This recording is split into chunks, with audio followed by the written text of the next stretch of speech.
ਪੁਰਾਣੇ ਵਕਤਾਂ ਦੀ ਗੱਲ ਹੈ। ਇੱਕ ਬੰਦੇ ਦਾ ਵਿਆਹ ਹੁੰਦਾ ਹੈ। ਔਰਤ ਜਿਹੜੀ ਹੁੰਦੀ ਹੈ ਨਾ, ਉਹ ਰਜ਼ਾਮੰਦ ਨਹੀਂ ਹੁੰਦੀ। ਵਿਆਹ ਹੁੰਦਾ ਕਿਸੇ ਦੂਰ ਇਲਾਕੇ 'ਚ। ਜਦੋਂ ਮਕਲਾਵੇ ਤੋਂ ਵਾਪਸੀ ਜਾਣਾ ਹੁੰਦਾ ਹੈ ਨਾ, ਤੇ ਰਸਤੇ 'ਚ ਨਾ ਇੱਕ ਖੂਹ ਆਉਂਦਾ ਹੈ।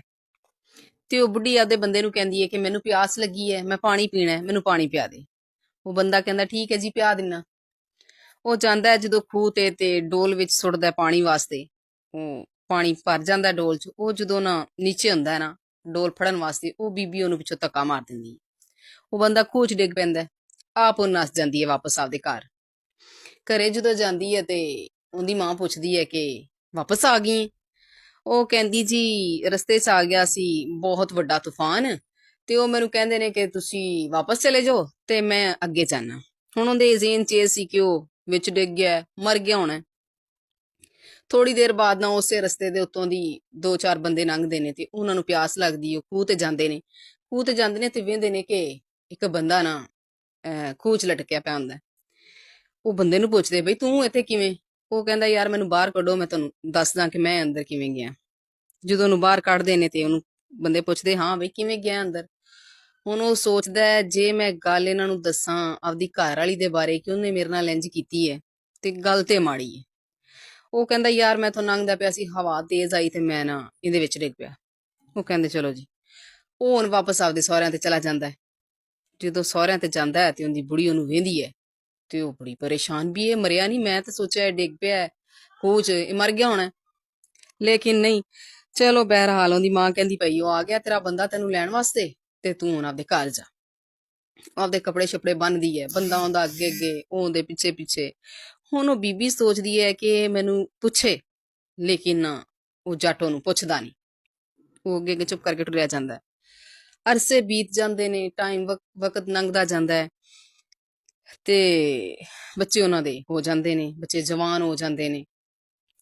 ਉਹ ਜੀ ਇੱਕ ਟਾਈਮ ਇਹੋ ਆਉਂਦਾ ਹੈ ਕਿ ਉਹਦਾ ਬੰਦਾ ਜਿਹੜਾ ਨਾ ਉਹ ਪਿੰਡ ਦਾ ਚੌਧਰੀ ਬਣ ਜਾਂਦਾ ਹੈ।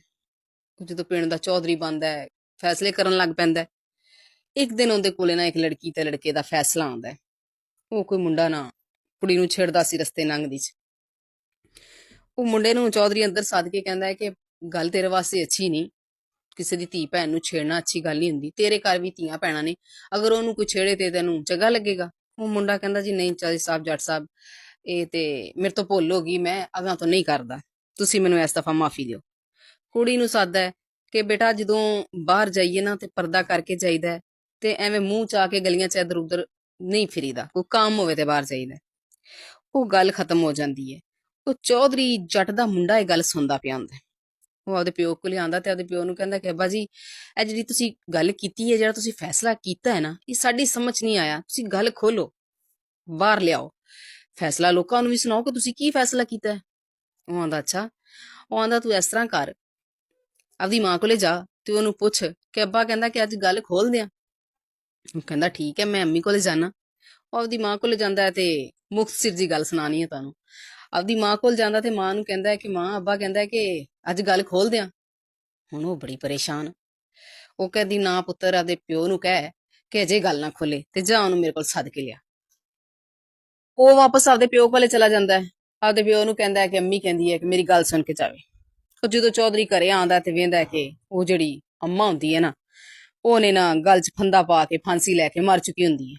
ਉਹਦਾ ਪੁੱਤਰ ਪੁੱਛਦਾ ਹੈ ਕਿ ਅੱਬਾ ਜੀ ਇਹ ਕੀ ਗੱਲ ਹੈ, ਸਾਡੀ ਮਾਂ ਕਿਉਂ ਮਰ ਗਈ ਹੈ? ਉਹ ਚੌਧਰੀ ਇਹਨੂੰ ਦੱਸਦਾ ਕਿ ਪੁੱਤਰ ਜਦੋਂ ਸਾਡਾ ਵਿਆਹ ਹੋਇਆ ਸੀ ਨਾ, ਇੰਜ ਕਰਕੇ ਤੇਰੀ ਮਾਂ ਰਾਜੀ ਨਹੀਂ ਸੀ ਤੇ ਇਹਨੇ ਮੈਨੂੰ ਖੂਹ 'ਚ ਧੱਕਾ ਦੇਤਾ ਸੀ, ਤੇ ਸਾਰੀ ਜ਼ਿੰਦਗੀ ਲੰਘ ਗਈ, ਮੈਂ ਇਹਦੇ ਤੋਂ ਗੱਲ ਨਹੀਂ ਪੁੱਛੀ। ਤੇ ਅੱਜ ਜਦੋਂ ਉਹਦੇ ਕੋਲੇ ਮੈਂ ਤੈਨੂੰ ਭੇਜਿਆ ਕਿ ਗੱਲ ਖੋਲ ਦਿਆਂ, ਤੇ ਉਹਨੂੰ ਸ਼ਾਇਦ ਇਹ ਲੱਗਿਆ ਕਿ ਇਹ ਉਹ ਗੱਲ ਖੋਲਣ ਲੱਗਾ ਹੈ, ਤੇ ਉਹਨੇ ਸੋਚਿਆ ਹੋਣਾ ਕਿ ਹੁਣ ਮੇਰੀ ਕੀ ਇੱਜ਼ਤ ਰਹਿਣੀ ਹੈ।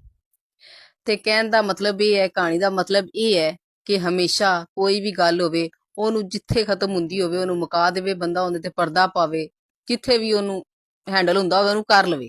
ਗੱਲ ਜਦੋਂ ਖੁੱਲਣ ਲੱਗ ਪਵੇ ਨਾ, ਗੱਲਾਂ ਖੁੱਲਣ ਲੱਗ ਪੈਂਦੀਆਂ ਨੇ ਨਾ, ਉਦੋਂ ਬੜੀਆਂ ਜਾਨਾਂ ਜਾਂਦੀਆਂ ਨੇ, ਬੜੇ ਸਿਆਪੇ ਪੈਂਦੇ ਨੇ, ਬੜੇ ਰੌਲੇ ਪੈਂਦੇ ਨੇ। ਥੈਂਕ ਯੂ ਜੀ।